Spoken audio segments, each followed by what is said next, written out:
Hey, it's your close personal friend, Lou Brutus. Extremely ecstatic to be joined by Amy Lee of Evanescence and Lzzy Hale of Halestorm. Hello, Goyles. How are you? Yeah. Good. Thanks for having us. Yeah, I'm looking forward to the tour, which we'll come back to in just a moment. But Lzzy was telling us that there's apparently new Halestorm music coming fairly soon. So, Amy, you and I need to work out on her right now You need to to just get a meet us. title or some information out of her for it. I, you're not gonna get it, Lou. You can torture me all you want. I have very high tolerance these days. I'm very excited about it. I haven't heard the song yet. I've just been hearing. I know. I haven't showed anybody yet. But it's funny because it just happened. We've been recording for so long. We have so much material that we recorded. And then like all of a sudden it just kind of like happened, it's like the 11th hour song and it's like that's it. Always the one. And then all of a sudden we got our A&R guy calling people and like doing and showing the radio people, and I was like, okay, I guess it's real now. Are you guys done with all the writing? No, I'm never done with the writing until it's like, okay, no, we actually have to be done now. Right. It's like, yeah, I'm taking most likely we'll be done in the next 2 weeks or so. I feel Okay. pretty And much. you've been sort of tracking as you go, so you've got some of it tracked. Yeah, we have like everything there. It's just just a couple things that I gotta do Yeah. just to be satisfied that I did everything in my power. Great. But yeah, no, I'm excited. It's like real now. It's cool to be releasing while you're still working on it, because you can be excited about it in the moment. I mean, we did that last year, and that was really new for me because I get super paranoid that things are going to creep into my psyche and mess me up. Like if I start feeling too much pressure because we've already started releasing singles and I'm not done yet. And it sort of happened, but not really. It just felt really good to just like have some instant gratification for the thing that we just did, and live in the moment a little bit with like who we are right now. Like we just did this and we're so proud of it. Like I don't want to wait till the gum's lost its flavor and start sharing. I feel like it's going to be more just kind of pressure off a little bit. Right. Like here, something's out. Here's something, and now let me go and like play with these other things, and like Right. that's right, But yeah, it's exciting. Same thing with the new tour, man. It's all real. Tickets are on sale. People are buying stuff. It's like I'm so excited. Yeah. Feels good. Yeah, I was going to say, I mean, Lzzy and I have had this conversation before, Amy, you and I to a lesser degree, but, the two of you, I think, in the best possible ways, because you've been staying busy, you've still been going stir crazy.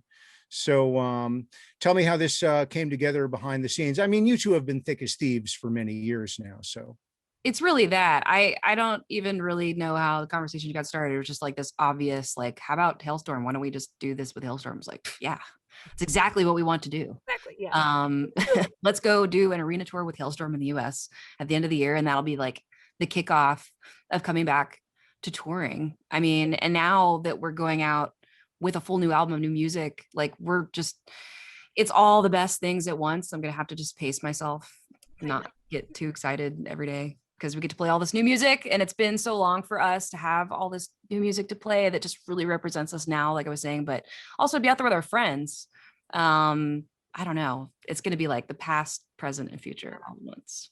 I can't think of a better way to kick off, getting back to this life that we were so used to having, and now it's just going to be a whole new thing, and I feel like I'm going to, not that I didn't appreciate anything before, but there's this new level of appreciation because it's a constant. Touring has been a constant in both of our lives, and it's kind of like, it's like breathing. It's, oh, that's not going to stop. That's not, it's like, and all of a sudden it's like, oh wait, are we going to be able to do this again? So it definitely makes you appreciate it. Yeah. do you two recall the very first time that you met? Yeah. Yeah, it was on tour. Yeah. Maybe we had met in passing before. I feel like there was maybe one time red carpet kind of 2-second. That doesn't count. Yeah. But we met like when at the beginning of our tour together, right? Yeah. Yeah. And it was like, so because people are asking us this now. It's like, I remember this moment because it was like, we're going on tour with this this band that I like, but didn't know you. And it was cool and new at the time to be going on a full tour with another band with a woman. Yeah. So I was like, ooh, this is going to be cool. This is going to feel different. And it was like we had press together. And that was something new too, because doing press really joint together, I don't know. There wasn't really a reason. Suddenly there was a hook. Yeah. It was like, you two ladies are going on tour together. You're both like lead singers of bands. That's cool. Like, let's put you in a room together. Yeah. So I came back there to do something with you. I feel like we were signing some stuff and giving stuff away and having like a meet and greet together. And you had on like the highest shoes I'd ever seen anybody wear. And you were going to play live in them. I was like, okay, you're badass. For one, you've already won. Check. You're doing one thing I can't do.